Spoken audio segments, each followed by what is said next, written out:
So nearly 3 years ago, we were contacted by the owners of this large family home in North London, wanting to improve the rear garden and then eventually the driveway. And this video really is a story about how this place went from looking like this to now looking like this.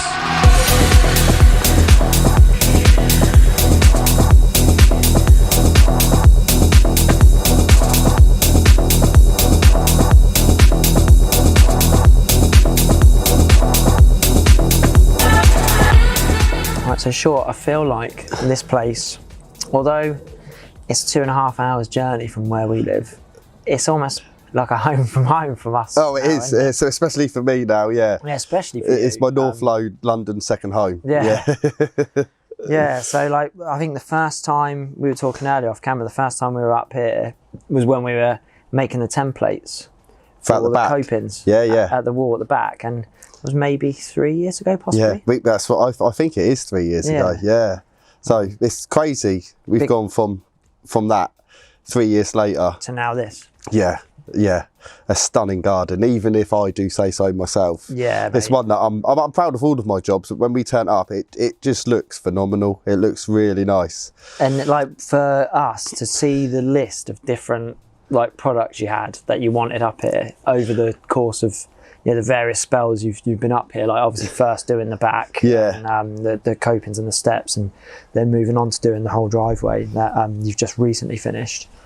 We were like, whoa, like how is he putting all these together? And when I come up here, I've been up to this property a few times myself, and I've never seen I never had this vision in my mind of how it looks now, and like the driveway just looks so grand. I love the colours, the textures, different uses of our limestone and the different finishes that we do, and how it goes with the house. Yeah, unreal, mate. Yeah, absolutely. It fully complements the house now. I mean, before it was a bit of a rundown car park. Yeah. There was no form, no shape, no function, no nothing to crazy, it. Yeah, absolutely. Yeah, it's just all. You sort of bypassed the beauty of the house, because the first thing you saw was just like scalps, because it was just predominantly just a scalp to drive. It was like a building site, wasn't it? Absolutely, yeah. But like I said, they've had years and years of building, so it was the last bit to be done, which makes sense, practical reasons. Yeah.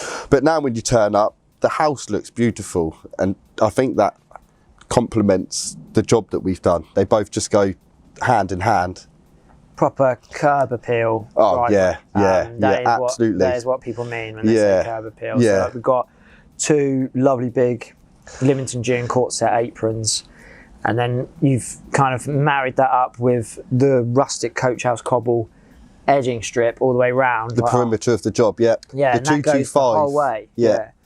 Which I think is really cool, because the extra texture, I imagine, is going to help that gravel retain. Oh, absolutely. And it just adds something else to it, a bit of height, a bit of texture. Like you say, we could have not put them in, would have looked nice, but putting them in really sets them off. And you could have just gone for something like the court sets, which we're sat on now. Oh, absolutely. Yeah, and it wouldn't have been wrong to do it, but my creativity just said, do more. Do something else. You could put something else in. And it really works. Yeah, One of my favourite angles looking at this job is this area where we're sat in, but towards that flower bed, because you've not only got the texture of the cobble, the coach house cobble with the court set, you've got that little wall where you've made some bespoke dwarf wall. Yeah. And the little like pavers, the Lymington beige pavers. 3-course pavers, yeah. Wicked, mate. Yeah, again, there's not a lot in this, but it's big.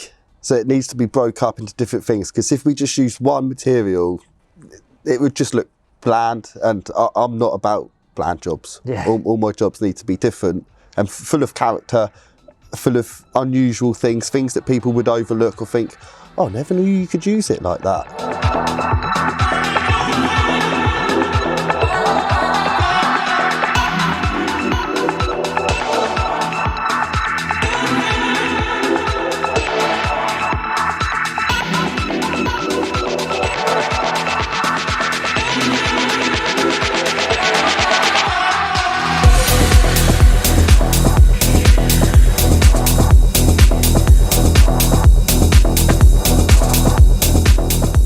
The little wall around the Willow, you've used the Court sets? The court sets, the smallest one, the 200 by 100, as like a brick, basically. Yes. It looks great. I mean, obviously that we weren't really imagining that when we imported them. No, absolutely not. No, I mean, I spoke to the customer here and said we can clad it with the coach house. She wasn't too sure about the ridges in them. She wanted it to be flush. Like too much texture. Too much on it. Yeah, she didn't like that. So I said, well, we can clad it with what we're doing your entrances with. So we knocked up a little bit, laid it up there, and she said, you know what, Dan, that looks beautiful. So yeah, and it does look stunning. Yeah, it looks great, man. Yeah. Yeah, that's probably what, there's too many favourite parts. So I literally cannot say what my favourite part of this job is. There's just too many. I mean, where we're sat is probably my favourite. And this is a cool area. And it's probably one of the smallest areas we've done here. Yeah, literally, what are we talking here? 15 square metres or something? Oh, if less? That, Craig, yeah, if that. We might be just breaching 10 square metres, but in here, there's so many different things that just, it excites me. It's cool. cool. Do you know what I mean? It's so nice. I mean, the stuff you got at your yard, it's endless what you can do with it. They never used to like use this to sit out in. Oh, no. Because these were kind of like just plonked here when we arrived, and we were like, I'm thinking maybe they obviously have been They do, yeah. They're finding little pockets in the garden that they overlook, never use. Now they're chilling enjoying the space that we've created. So yeah, it is lovely. It's lovely. But like one of the questions I wanted to ask in this video of you is, like, I see this on a lot of your jobs, and we're supplying another one at the moment, which is a bit similar to this in the mad concoction of different textured limestones you've got going in there. And I'm sure it'll look good as well, and hopefully we'll get to show our like subscribers and followers that later on. Yeah. But how do you go about, I know you don't really work with designers very often, so how do you go about like coming up with these plans, and like how do you collaborate with the clients on it? Is it you and them together? Is it coming from predominantly you? Like, what's the process? I always have a chat and always ask their end vision, because I can work with someone's end vision. A lot of people, so I always ask them, what do they want? And what do they like? And it's sometimes easier to ask what they don't like. And from that, I can just try and use my experience and knowledge. And I normally guide and lead and just suggest things. So a lot of the time, it is me and just using my creativity and the stones you have. It just means I think, well, instead of having that, we could have this, or we could have this, or we could have both, or we could have this. If we don't want that, we could have this. So yeah, a lot of it is led by me. And I'm quite creative. Yeah, and I think that attitude means that a lot of the time you always happen to be the first person to use a new product that we bring in. Because like, or ask you, can you get this? Yeah. Can you make this? Yeah, well, a lot of the time you're driving me. You're going like, mate, I like the idea of doing this. Like, can we do this? And I'm like, okay, we'll try. We get it in, and then we build stuff. Do you know what I mean? So yeah, I'm quite fortunate, always been quite artsy, creative. So I'm sort of the whole package. You get a installer, a builder, and someone that can be quite designy. I'm not going to do no fancy drawings or CGIs. They do get drawings, but it's very like 2D. Rough, yeah. But a lot of customers just let me be me and let me just lean into that creative part. Absolutely, yeah. And trust it. And have trust, yeah. And that they know that I'm not going to, I always tell them I won't leave it looking rubbish, or I would never leave that I'm not happy with. Yeah. So, which is the main thing. But I think you do practical things that help the customers, like what you said, you mock up 1 square metre of area and say, look, this is what we're thinking of doing. We pretty much do that with everything, every job. They know for real, like, oh, okay, I do like that. Yeah, let's do it. And sometimes it's they don't like it, but when I know what they don't like, I can excel to. I then will know what they will like. Yeah, it's really, really. So yeah, most customers just let me have free reign, which I'm quite grateful for, if I'm honest. Well, but then I am the professional. And it means that, like, well, to be honest, like they can't really know all the permutations of how you can use certain stuff. No. And that is what you're there for. Absolutely, and I'm still learning. Yeah, and we all are. I mean, we are as well, all the time. And like, we're still finding new stuff. Like, the coach house cobbles you got here, predominantly we bought those in for cladding. For vertical cladding. Yeah, so it's supposed to be on walls and stuff like that. And then as we're, fondling the limestone in the yard, we're like, hold on. Yeah. let's put it on the floor. We can put it on the floor. Let's put it on the floor. Yeah, definitely. Why not? Like say here, we've got it running the whole perimeter of the job, and then we've got 3 courses the other side of the track on the entrance of the apron, just to act as a bit of a rumble strip and stop the stones migrating down.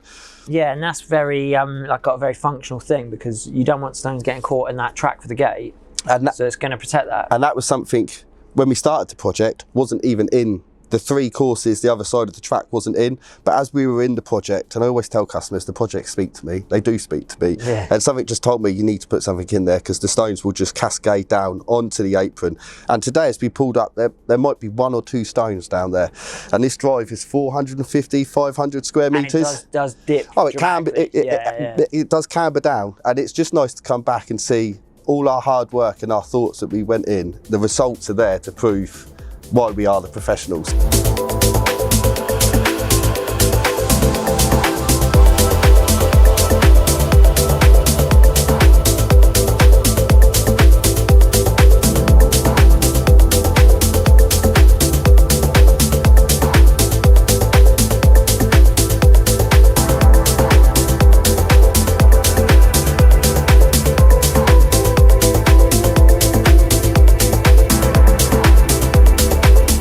Say that, you know, your herringbone addiction's not left you. That's I know. There's some patches around there. There's a few little patches, yeah, 1 or 2. So that's always nice to see. Always lovely to see, and it's one of my favourite things to film on the. Yeah, it's so elegant. Lens. Again, it comes from the olden days with parquet. That's where I get it from, parquet floor. It just makes grand things, and it just picks up a fast pad or even just a doormat out of a door. It just adds something, a little bit of panache. Well, because we've got what. Would you say it was about 300 and something square metres? About 300 out the back, yeah. Yeah, so obviously it's a large property, and you know the patio, when you're actually up on the drone and stuff, it doesn't look probably that big. No. As in 300 odd square metres big. Yes. But because the house is big, the patio looks right. In proportion, yeah, absolutely, yeah. But you do 300 metres of just 9x6 slabs, and that is going to look bland. Dated and bland, yeah. 10 years, even 5 years down the line, someone might think, oh, this needs another facelift. Yeah, needed a bit more love, needed a bit more design. The detail, yeah. So yeah, out the back we've got a band of soldier course running around the whole of the house, then outside every door, herringbone. So yeah, it just adds something else.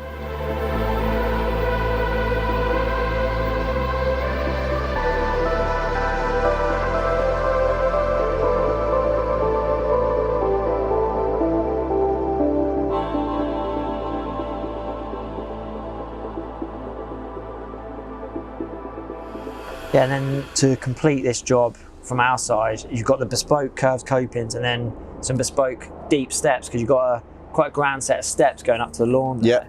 Yeah. I think those steps are 400 deep. I think they are, yeah. And I think they're wider than our standard steps as well. But I think look absolutely perfect in there. Oh, yeah. Gives you that grand flight up to the lawn. Lovely.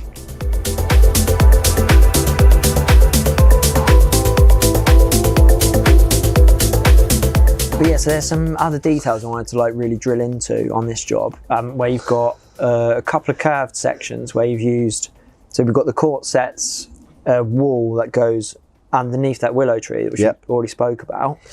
And then there's also another curved section where you're using the Limington beige wall pavers.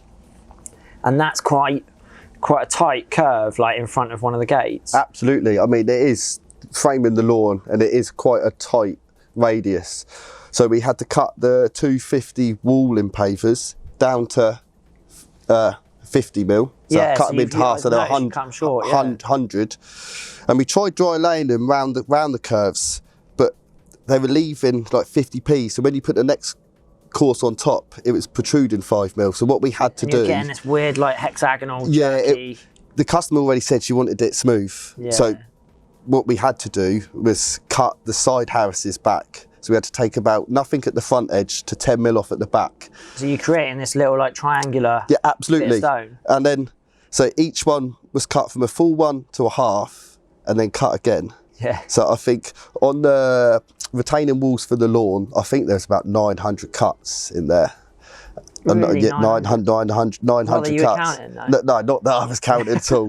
And likewise for the raised seating area underneath the Willow, I think there's about 300 cuts in that. But it just means when you look at it now, as you've probably seen, it's smooth. It's almost like you wouldn't believe they're 40 mil thick. No, like I mean, it's just like a seamless Curve. Yeah. Lovely. Like it's almost been rendered. Yeah, definitely. But again, it's those little details that I love.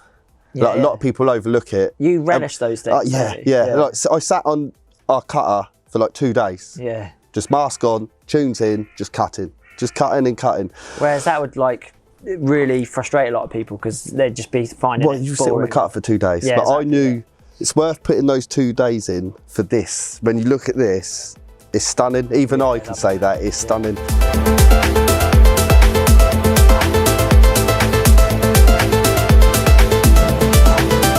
We've got to talk about you've done your porch envy thing. On the front door. Obviously, Obviously, herringbone.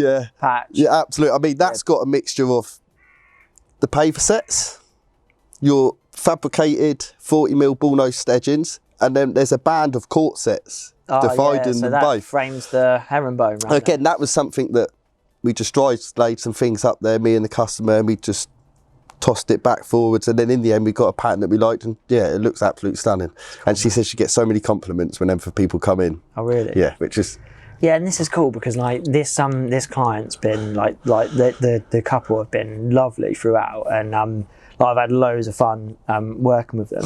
And I remember pretty much when we were sending samples into them that they were like, I really want a garden I can be proud of. I just really want a nice garden. Yeah. And I feel like now this absolutely has been fully realised for him. I've just spoke to the customer now. She said she looks out and she's so happy. And for me, that's better than getting payment. She's proud of this. I mean, it now complements the house. Yeah. So it's a win-win. I mean, I'm sure your visuals will show that. Oh mate, that it's just stunning. So many. I know you don't like to look at them. I like to wait. No, I like to wait. I've done an edit, but there's loads of good footage here. Yeah. And we've already been here. Well, I don't know if I should say how long we've been here. Oh yeah, we arrived at 3. 4 hours and 40 minutes. So that's and we could spend another 4 hours, 40 minutes here to film stuff like this because there's just too many things. Like I say, you get good products, and with great products, I can make great projects. Yeah, mate. So, and all I would say is thank you for what you do. Oh no! Keep doing. You're more than welcome, Craig. Keep doing what you're doing, mate. Because I love it. Cheers, man. Well done, mate. Thank you.